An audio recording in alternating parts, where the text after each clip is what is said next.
मैत्रों, भारत का समुद्र से परमाणु शक्ति का प्रदर्शन सफल हुआ।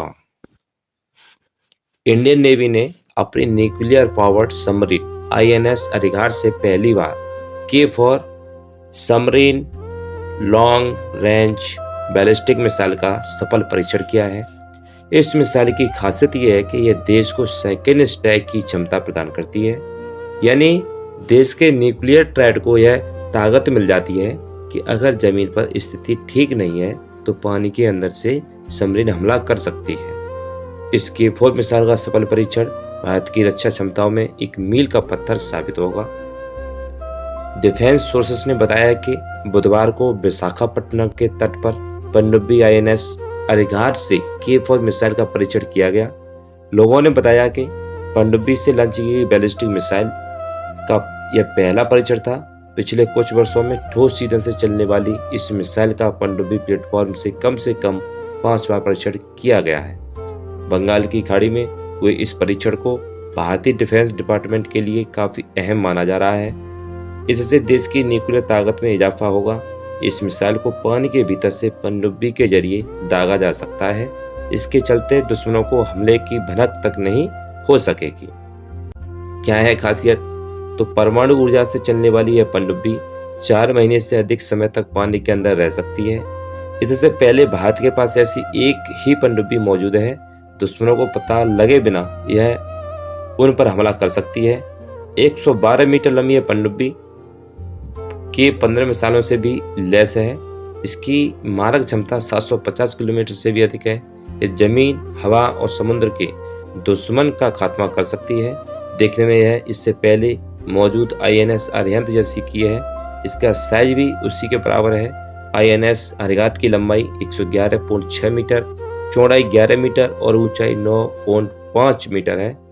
यह पनडुब्बी समुद्र की गहराई में किलोमीटर प्रति घंटे की गति से चल सकती है।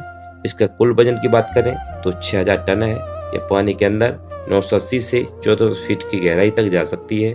इसमें 4 K4 मिसाइलें भी हैं जिनकी रेंज 3500 किलोमीटर है। इसके अलावा इस पनडुब्बी में 21 इंच की 6 टॉर्पीडो भी लगी हुई हैं। K4 यानी SLBM एक इंटरमीडिएट रेंज की सबमरीन से लॉन्च होने वाली परमाणु बैलिस्टिक मिसाइल है। इससे पहले भारतीय नौसेना K15 का इस्तेमाल कर रही थी, लेकिन K4 इससे भी ज्यादा बेहतर, सटीक, मैन्यूवरेबल और आसानी से ऑपरेट होने वाली मिसाइल है।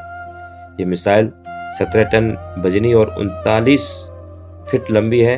इसका द्रव्यमान 4.3 मीटर का है।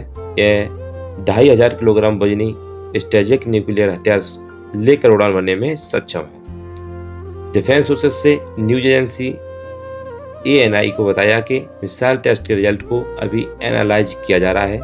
इसके बाद टॉप मिलिट्री और पॉलिटिकल लीडरशिप को ब्रीफ किया जाएगा।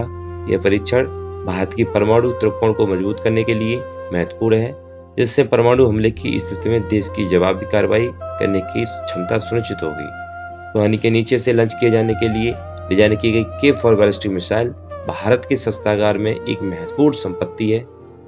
रक्षा अनुसंधान DRDO ने पहले मिसाइल को इसके पूर्ण सीमा परीक्षण के लिए तैयार करने के लिए व्यापक परीक्षण किए थे, ताकि वह सुनिश्चित किया जा सके कि यह ऐसे रणनीतिक हथियारों के लिए आवश्यक कड़े परिचालन मानकों को पूरा करता है। ये परीक्षण INS अरिहंत को और मजबूत करता है, जिसे कुछ महीने पहले ही अगस्त 2024 में भारतीय नौसेना में शामिल किया गया था।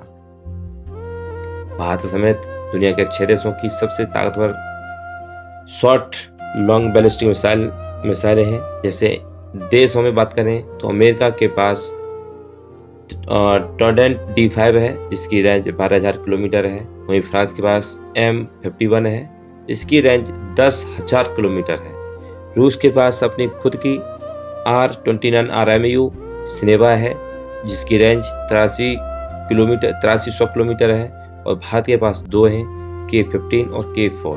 K15 की यहाँ पर 1500 किलोमीटर थी और K4 की अब 3500 किलोमीटर जो ट्रायल चल रहा है। ब्रिटेन की TDED D5 है, जिसकी 12000 किलोमीटर है। चीन की GL2 है, जिसकी 8000 किलोमीटर है। इनकी ये मारक क्षमताएं थी। K4 की जद में बीजिंग और इस्लामाबाद कोलकाता से बीजिंग की हवाई दूरी तकरीबन 3277 किलोमीटर है। अगर बंगाल की खाड़ी से लॉन्च किया जाए तो ये चीन के मेनलैंड, दक्षिण और वेस्टर्न इलाकों तक आसानी से पहुंच सकती है और ज़रूरत पड़े तो ये सीधा बीजिंग को भी हिट कर सकती है। वहीं मुंबई से इस्लामाबाद का एरियल डिस्टेंस 1600 किलोमीटर है और ये अरब सागर में से इसे कहीं से भी लॉन्च किया जाए तो ये पाकिस्तान की राजधानी को तहस नहर कर सकती है। खास बात यह है कि इस INS अरिहंत में लॉन्च किया गया है, ये सबमरीन लंबे समय तक पानी के नीचे ऑपरेट कर सकती है। ये 50 दिन से ज़्यादा पानी के अंदर रह सकती है। मतलब ये कि चीनी जासूसी उपकरणों की नज़रों से बचकर आसानी से ये मूव कर सकता है। इसीलिए पाकिस्तान और चीन की मुश्किलें अब बढ़ गई हैं। आज की खास खबरों में हमारी इतनी ही खबर है। आगे की खबरें जल्दी आपको सबमिट करते रहेंगे। धन्यवाद। Thanks for watching.